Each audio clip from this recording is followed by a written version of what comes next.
You. I felt it was a giant step because suddenly it's about baby boomers running around on the beach with all this free time and tons of money. Well, they kind of missed the mark because of where the country is right now, but you know, the whole thing kind of changed. It was dramatic and it was odd.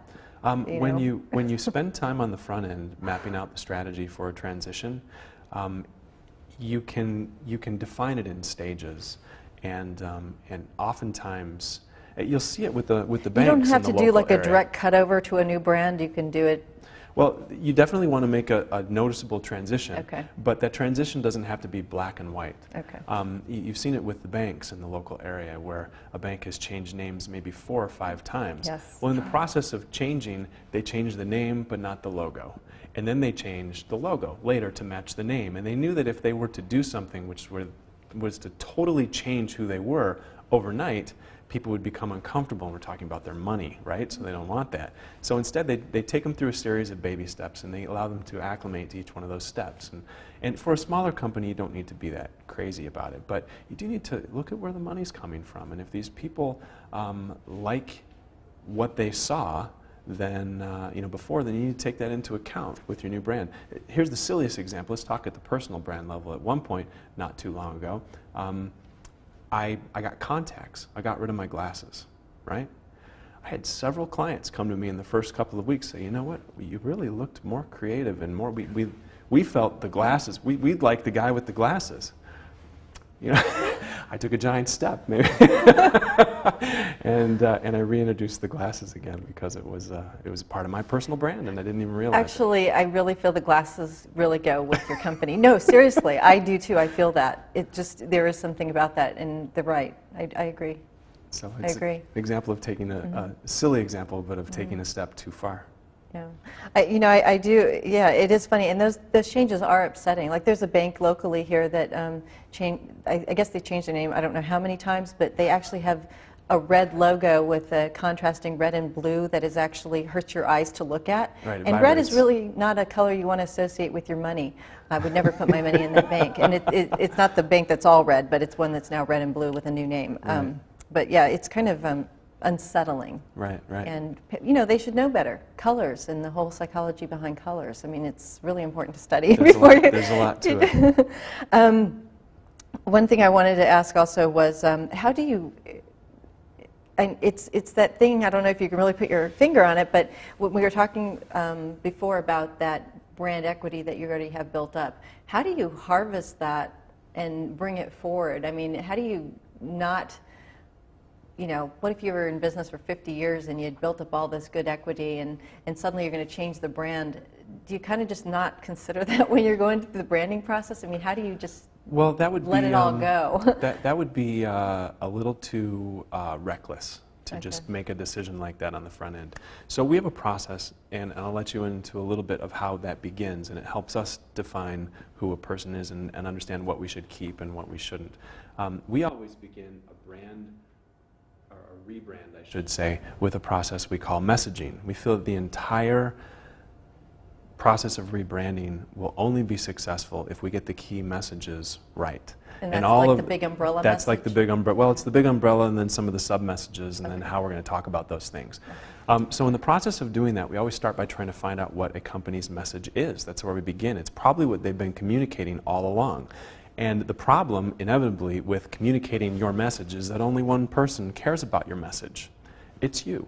Nobody else cares about your message. None of your customers do. They all care about something that they call pain. They have pain.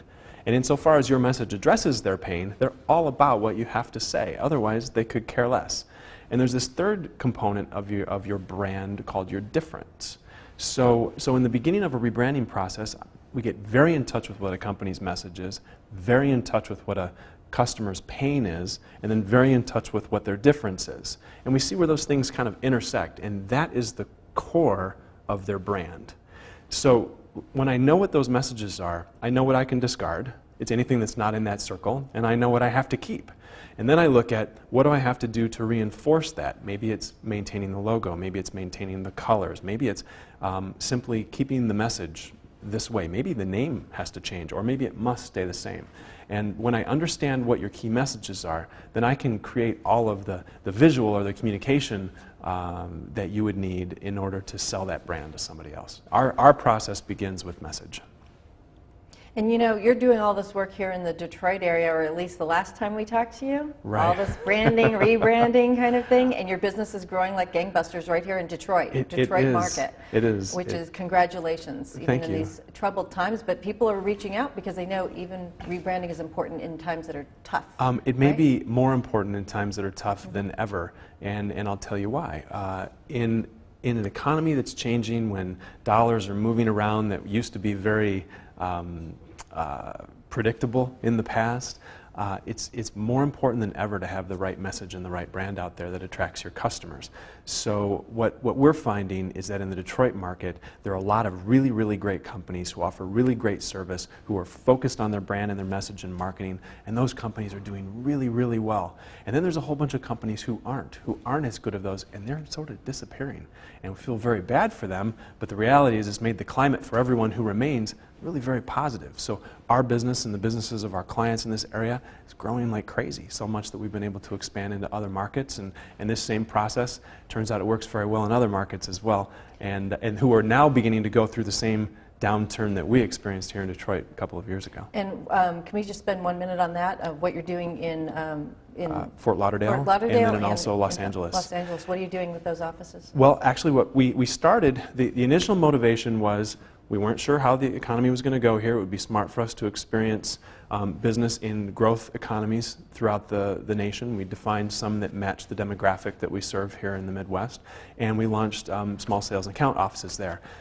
It exploded overnight because the same problems that we had already worked out here were about to take place in those regions, right? So right now the economy in Florida is going into the floor, and yet our business is growing at the same rate in all the markets in which we serve. Same is true in Los Angeles. Everybody's panicked and nervous, but there are a core group of companies who are focused on what it takes to succeed in any economy, and they're looking for partners who can help them with this piece, which is what we do, and so we're finding them very readily, and they're finding us, and our business is growing in each market. And congratulations on that triple win, 3 cities, 3 regions around the United States. I know. That's fantastic. The real win is growth here in Detroit, and yeah, I feel very strong about that. It's where we'll keep our core operation as long as this city continues to thrive for us, as it has been. Yeah, and it still is thriving for many people. I know there's a lot affected by the downturn, but still there are many businesses doing well and doing better than ever before, and you're another example of that.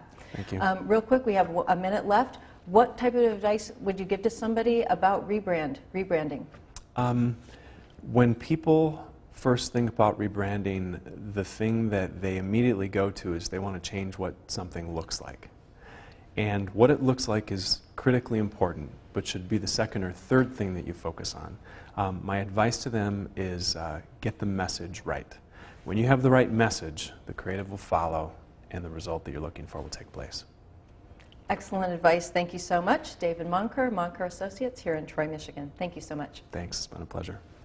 If you'd like more information about Michigan Entrepreneur, please visit our website at michiganentrepreneurtv.com. Please join me again in the future when I interview another enterprising entrepreneur.